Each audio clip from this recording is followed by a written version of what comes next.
మొదటి యోహాను సువార్త పేజీ నెంబర్ 220-21 కొత్త నిబంధన గ్రంథంలో సువార్త మొదటి అధ్యాయం 3వ వచనం చదువుకుందాం. మాతో కూడా మీకును సవాసము కలుగునట్లు మేము చూచిన దానిని వినిన దానిని మీకును తెలియజేయుచున్నాము.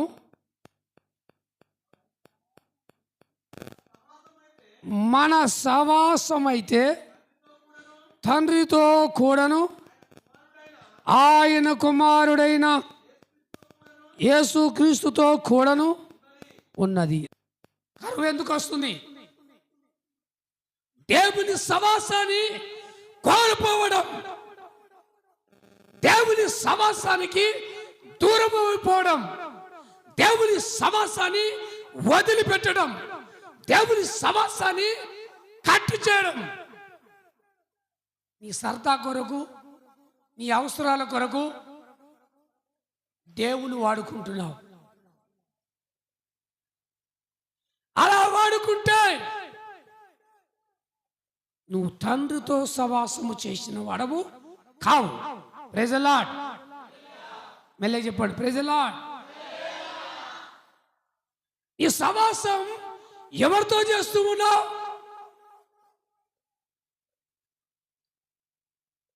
ఉదయం నుండి సాయంత్రం వరకు పలుమార్లు ప్రజలతో సవాసం చేస్తున్నావు, నాయకులతో సవాసం చేస్తున్నావు, అధికారులతో సవాసం చేస్తున్నావు, పిల్లలతో సవాసం చేస్తున్నావు, భార్యతో సవాసం చేస్తున్నావు, సంఘస్థులతో సవాసం చేస్తున్నావు.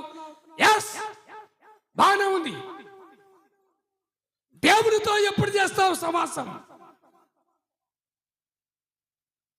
నీకు దేవునికి ఉన్న సాంగత్యం ఏమిటి? నీకు దేవునికి ఉన్న సవాసం ఏమిటి? ఈ సవాసం ఎవరితో చేస్తున్నావు? నీ సమయాన్ని ఎవరికి కేటాయిస్తూ ఉన్నావు? దేవుడు నీకు ఇచ్చిన సమయాన్ని ఎవరికి ఇస్తున్నావు?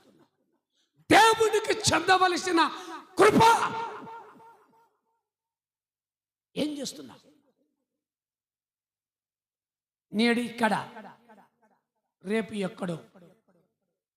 శాశ్వతమైన ప్రేమ దేవుడు మనకు అనుగ్రహించి నిన్ను సజీవ లెక్కలో ఉంచాడు. నిన్ను సజీవ లెక్కలో ఉంచాడు.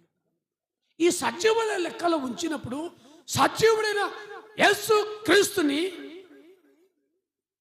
అంగీకరిస్తున్నావా? ఘనపరుస్తున్నావా? మహిమపరుస్తూ ఉన్నావా? ఆరాధిస్తూ ఉన్నావా? దేవుని సవాసములో కొనసాగుతూ ఉన్నావా? ఈ సవాసము ఎవరితో? డబ్బుతోనా? లేదా స్నేహంతోనా? లేదా ఇరుగు పొరుగు వారితోనా? లేదా ఆహార పదార్థాలతోనా? ఎందుతో సవాసం? ఇంట్లో డబ్బులు లేవంటే అతురపడతావు, కష్టం వస్తే అతురపడతావు, నష్టపోతే అతురపడతావు, శరీర సంబంధమైన శోధన వస్తే అతురపడతావు. కానీ దేవుని కొరకు ఎందుకు అతుర్యపడవు? దేవుని కొరకు ఎందుకు పరిగెత్తవు? దేవుని కొరకు ఎందుకు సమయాన్ని కేటాయించవు? పౌలు అన్నాడు, సమయము పోలేక సద్వినియోగం చేసుకోన్నాడు. సమయాన్ని పోనీయద్దు అన్నాడు. దేవుడు నీకు సమయం ఇచ్చాడు.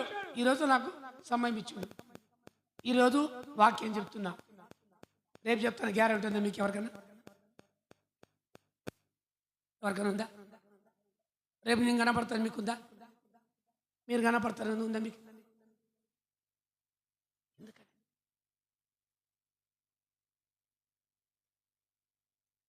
యాత్రికుడా నీ పయనం ఎందాక ఒక్కసారి ఇటు చూడు, ఏమవును నీ బ్రతుకు.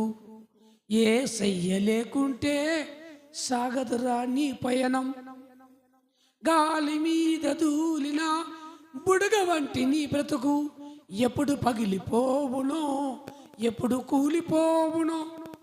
నా బ్రతుకేంది? నీటి మీద తేలిన బుడగలాంటి.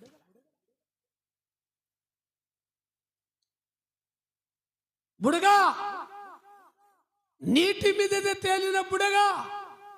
అది రాయి తలగొచ్చు, కర్ర తలగొచ్చు, ముళ్ళు తలగొచ్చు, లోయలో పడవచ్చు, అది పగిలిపోతుంది. మన జీవితం కూడా అలాంటి జీవితమే. మనం తిరుగుతూ ఉన్నాం, లోక సంబంధమైన ఆచారాల పద్ధతి ప్రకారంగా తిరుగుతూ ఉన్నాం. కానీ ఎప్పుడు పగిలిపోతుందో తెలియదు. కనుక నీ సవాసం ఎవరితో? ఇక్కడ కూర్చున్న మీలో ఎన్ని ఆదివారాలు నిర్లక్ష్యపరిచారు. సమయం ఉన్నా, దేవుడు నీకు అనుకూలమైన సమయం ఇచ్చినా,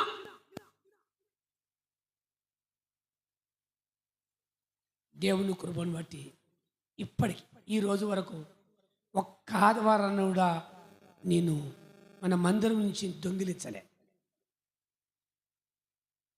రేపు రాబోయే కాలం చెప్పలేం, కానీ ఇప్పటి వరకు ప్రభు నన్ను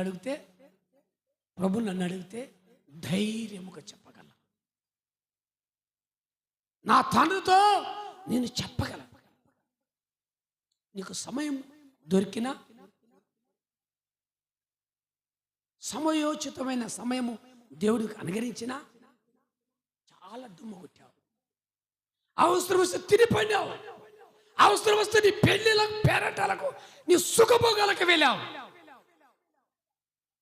నా తండ్రి అంటున్నాడు, అది కాదు నా సవాసం, నాతో సవాసం చేసేవారు కావాలి.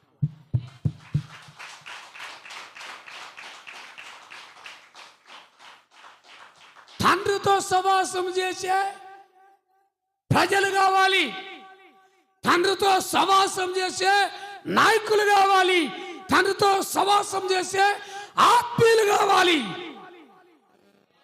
Praise the lord. తండ్రితో కలిసి సవాసం చేసే సహవీరులు కావాలి.